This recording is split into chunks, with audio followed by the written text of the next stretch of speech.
Peace be upon you. My name is Rehan Khan, and thank you for so much for coming through to learn about this course. So, I'm going to explain why a well-structured story impacts an audience. Why is this important for you? How can I help you develop these skills? And what our 5 week journey to become a better storyteller and communicator looks like. Now, many leaders and managers, they don't really think about relationships very much. They're so task orientated that they put the work to be done and their authority as boss at the heart of what they do.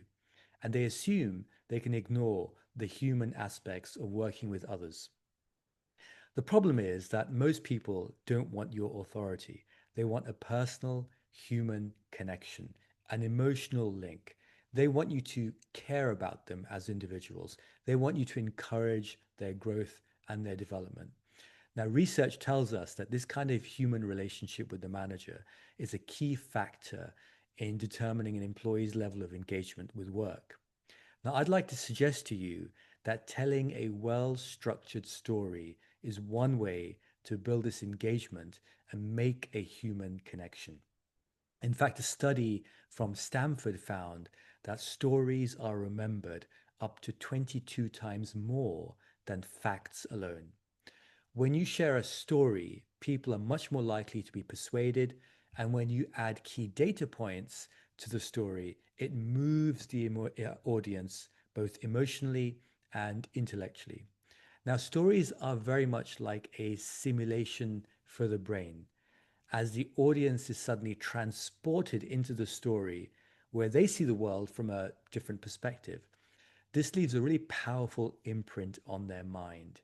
Stories may have been the very first simulations invented before computers. Now, in another study, researchers found that character driven stories consistently cause oxytocin synthesis. Why is this important? Well, oxytocin is a chemical produced in the brain when we are trusted or shown a kindness, and it motivates cooperation with others. So, oxytocin motivates cooperation with others. It does this by enhancing the sense of empathy, our ability to experience others' emotions. So, empathy is really important for social creatures such as humans because it allows us to understand how others are likely to react to a situation, including those we work with. So, stories are memorable, but they also build engagement. Now, stories are really a really powerful tool to enable you to communicate effectively with others. It's a skill you can develop for life and you can use forever.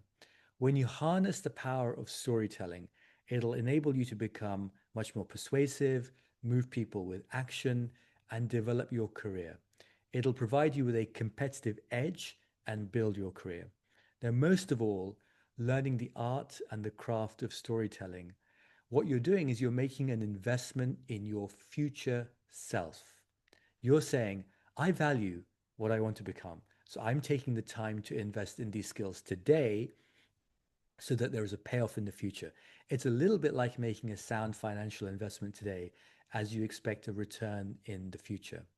Now, in fact, if you look at the data from the World Economic Forum predicting the top 10 skills of the future, in the top 10, five are attitudes, things like creative thinking, leadership and social influence, curiosity and lifelong learning, motivation and self awareness, and empathy. I'd say these are all soft human skills and attitudes which can be improved through storytelling. So, if you want to be relevant in the future of work, you need to learn to be more human. You need to learn to tell meaningful stories.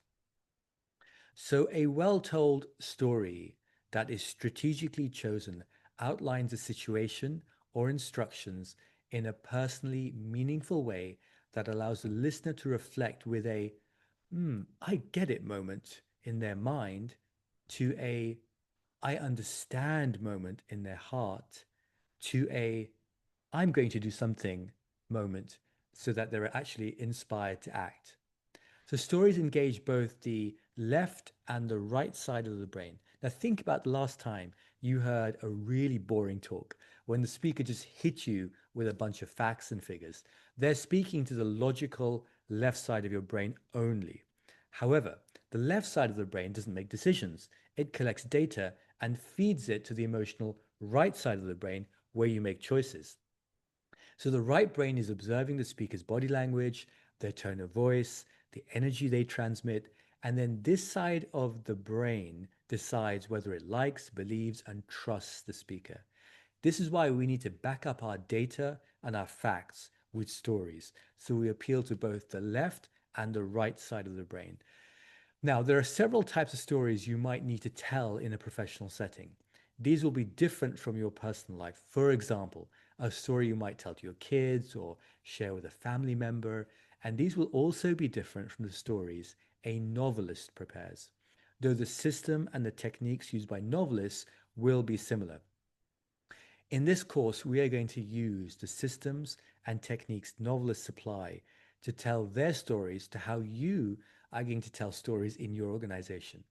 I'm going to use my experience as a professor of leadership, as well as my experience at having written more than half a dozen novels to help you do this.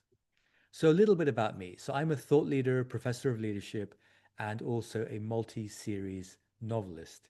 Over 30 years, I've worked on consulting engagements with several global brands like Emirates Airline, Anglo American, Bristol Myers Squibb, many others. You can find more details on my website. My speaking engagements have included the likes of Google and GM and HP, and again, many other global regional brands. Again, more details on my website as well.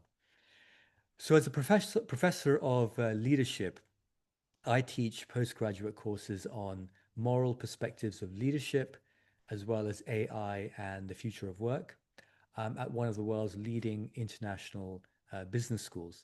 I also run training courses for companies on the heart of storytelling, as well as focus and productivity. In fact, I also have a non fiction business book called Distracting Ourselves to Death. But what's really going to help you with this course, which is unlike other courses, is that on top of the 30 years of corporate experience that I have in several leadership positions, as well as working as a subject matter expert, I'm also a multi series novelist. So my books include the Carnegie nominated A Tudor Turk series, as well as historic fiction works such as A Tomb of Empires, and the recent sci fi fantasy series Tales of Khayal, which is also being developed from a book to several other cross-media platforms, such as an animated series, a video game, a role-playing tabletop game, and as well as a card game and many other formats as well. Again, more details on my website. So my experience as a novelist and storyteller is going to help you break down the art and the craft of storytelling so that you can learn how to deliver an impactful story in an organizational and a business setting. So, stories humanize you as the authority figure because the listener realizes you've had a similar experience to them. So, they make a human connection with you through the story. Listeners start seeing you as one of them rather than us versus them. So, in many ways, stories bring us together. We're on the same side, right? So, through a well told story, you can reveal your life experiences, the wisdom you've accumulated through knowledge and through experience. Even if the story is about mistakes you've made or the vulnerabilities you felt, you're still communicating that experience, that knowledge, that wisdom. So, what these types of stories do is that they serve as a bridge for bonding your relationship with the audience. You're not displaying your superiority to the listener, you are displaying your affinity, right? You're displaying your affinity, your closeness, your kinship, your sense of community. You have something that brings hearts together. So it makes you, in some ways, like hearted. For example, maybe you might talk about the time you really messed up with a customer, but then how you fixed it, or how you were handed a really difficult human resources problem when you had nothing to do with it, or how you had to choose which employees to let go because your boss told you budgets needed to be cut. The people listening to these stories will also have been in a similar situation. So you make that connection. So by becoming a better storyteller, you connect with your stakeholders, you improve relationships, and you inspire for action. So I've had many people who've taken this course with me and several other courses with me. If you want to have a look at the testimonials, there are various video testimonials on the Heart of Storytelling website that you can have a look at, as well as written testimonials as well. So I won't go through these now, but I'll let you have a look at them later on. Now, there are five archetypal organizational stories that I'm going to share with you on this course. So these are the five stories that I think that you need to tell in an organizational, in a business setting. First of all, we have the transformation or launch story. So leadership above all is about getting people to change. To achieve this goal, you need to communicate the complex nature of the changes required and inspire an often skeptical organization to act on it.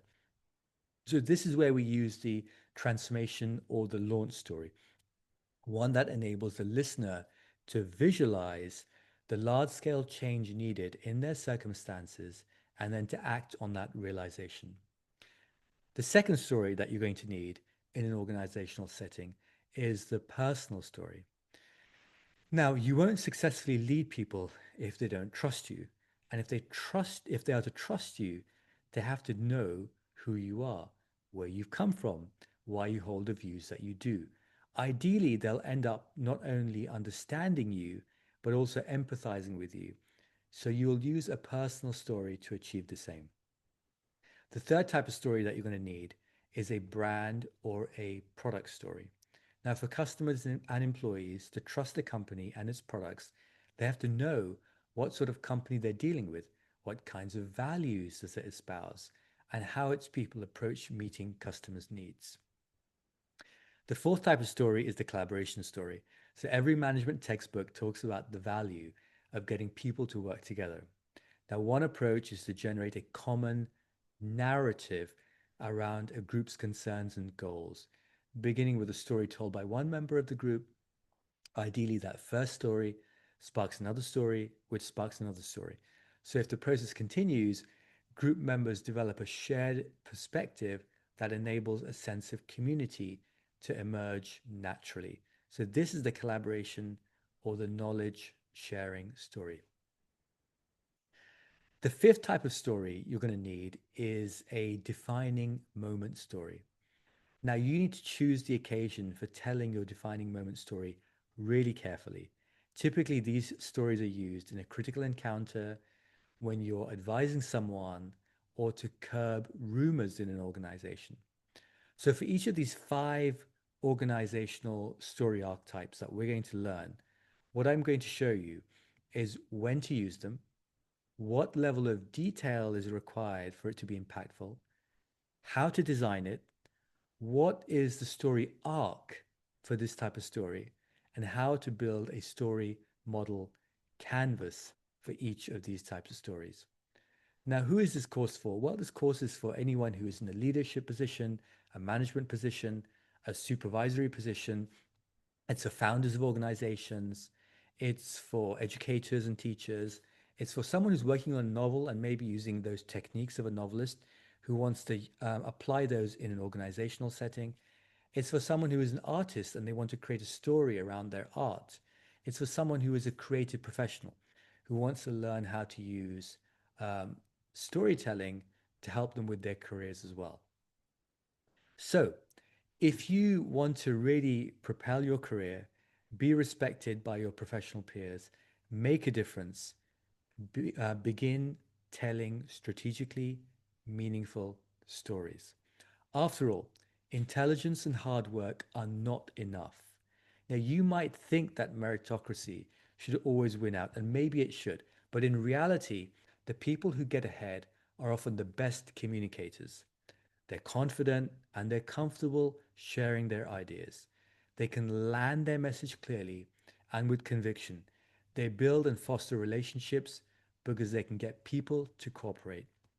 Now, the good news for you is that you can also do this if you harness the art and the craft of storytelling. It will set up your communication skills, it'll set them apart, and it's also going to provide you it'll also be invaluable for you wherever you work and wherever you live. So I hope you'll join me so we can build more impact into your communications, that you enhance your influence amongst clients, amongst investors, amongst employees, and other key stakeholders. For the course, you can make a one-time payment or you can spread the payment over 3 months. So overall, thank you so much for listening, and I really look forward to seeing you on the course. All the best.